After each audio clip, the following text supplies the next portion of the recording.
Drew Dober, for whatever reason, has come live, man. Minus 115. He's a favorite over Manuel Torres. And I'm not going to say that Drew Dober isn't formidable. He is a machine. He'll walk forward.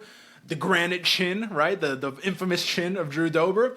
He's going to walk forward, and this is probably going to be a fight of the night. Some would argue Manuel Torres does not have any longer than about 3 minutes of cardio, and we know Drew Dober is going to cardio himself away. That's not going to be a problem.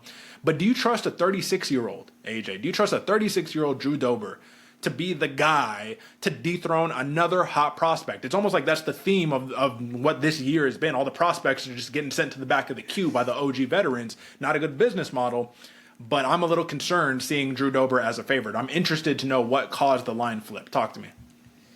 Yeah, I'm not sure what caused the line flip, Derek, but for any other 36-year-old, right, having to send back one of the up-and-comers to the back of the line, that age definitely frightens me a little bit. I mean, we talked about it, 35 and up is never always or usually are not winning the fights right here.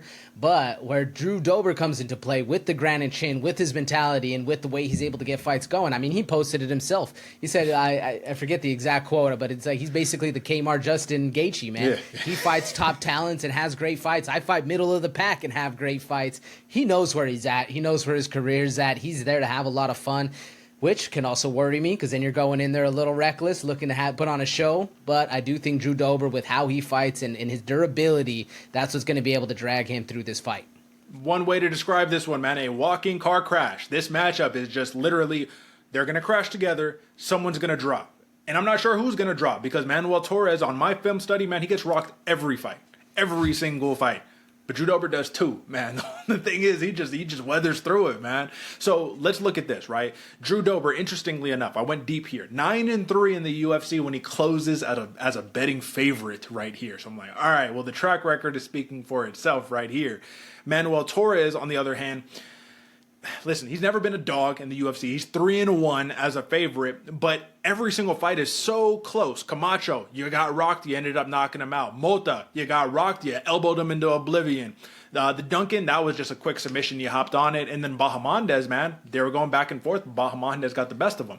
But when you're having car crashes and you're able to get on the other side and still able to prevail and get the TKO, what does it mean to you, man? It took me aback a little bit. Drew Dober, awesome as he is, your two recent knockout wins, King Green, which now we know that doesn't mean as much anymore, and Ricky Glenn, right? You lost to Moicano, you got out wrestled, you lost to Favola, got knocked out, and then John Silva stopped you with cuts. And he's a featherweight. He's a 145er who moved up after fighting 2 weeks prior. So with all of that being said, because we'll jump into the X's and O's after, does that not worry you at all?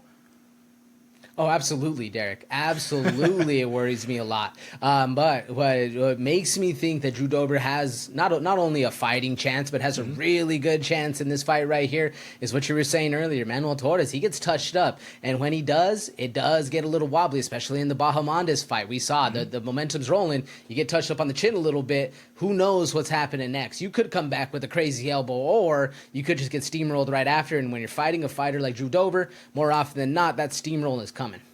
Yeah, man. Torres, to me, he strikes me as a guy who needs to get hit a little bit to wake up in the fight. Drew Dober doesn't really seem to have that problem. Maybe that's veteran experience for you. But, all right, AJ, you have a prop here. And I didn't want to say it earlier, but I have to say it now. I do not agree with your prop, my friend. And the only reason why is because, again, I think that if Drew Dober lands clean, he puts him out. I think if Torres lands clean, he puts him out. Like, I don't think these guys are just weathering each other's shots. So, again, over 1.5 plus 135, under 1.5 minus 175. Clearly, the odds makers, they're all kind of thinking the same thing. Just give me a quick refresh. Like, what makes you so confident that they go over that, 7.5 minutes right there? 7.5 minutes, Derek. When I was looking at this, if it was 2.5, under all day long, that without a doubt, under all day long. But what got me was the round and a half, Derek, the 7.5 minute mark.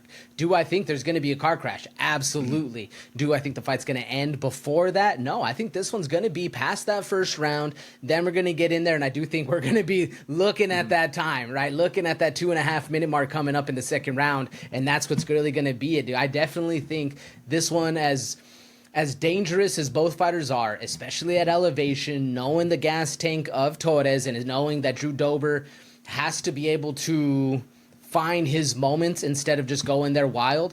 I think Drew Dober is not going to necessarily be patient, but wait for the time to where Torres is just on a downfall and then really start to put it on him and snowball his effect.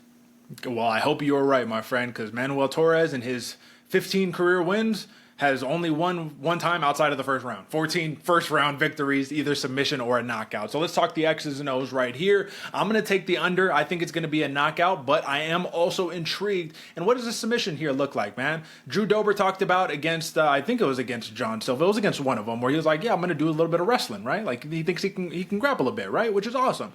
But Manuel Torres is a sick grappler. Like he can snatch up a neck. He can really make things interesting that way. So if the fight does extend, what do you think about a Manuel Torres submission? Where is that on the table for you? Pretty decent, actually, Derek. I mean, I'm looking at the odds, too. He has obviously a way better submission prop than Drew Dober's going at him. I'm a little interested to see why the KO isn't as, or the submission isn't as close, because I agree with you, right? The KO prop for Manuel Torres is looking at plus 200, plus 450 for the submission. I think he has a lot better of a shot than a plus 450 to find a submission right here, especially if it goes a little bit later, right? The car crashes are happening, but then they start getting rocked, going on the ground. Submissions, Torres is slick down there. I do think it's a very, not very likely, but all within the realm of possibility for sure. All right, fair play. Well, folks, again, I think that this fight's going to end a little bit early. Hopefully, no funny business. You have a switch fighter in Torres versus a southpaw in Dober. Let's not forget, though, right, at the end of the day, 36-year-old Dober, 5-5 in his last 10, finished in 3 of his last 5 losses right there. And then Torres, does he get his confidence back after getting knocked out right here nasty in your last one after you were surgeon? We'll find out. But this, of course, is our contentious pick right here. So tail whoever you feel comfortable with. But I'm rocking Manuel Torres, AJ, Drew Dober, and then give me the methodology for Drew Dober. You said over, but I'm assuming you're still rolling with the finish, or? Over 1.5. Yeah, still rolling with the finish, Derek, plus 135 all day. I say, dog, if this goes to a decision, and knowing what I know about the gas tanks of these guys in Mexico City, I will be a very impressed man. But there you have it, folks. Take advantage where you can.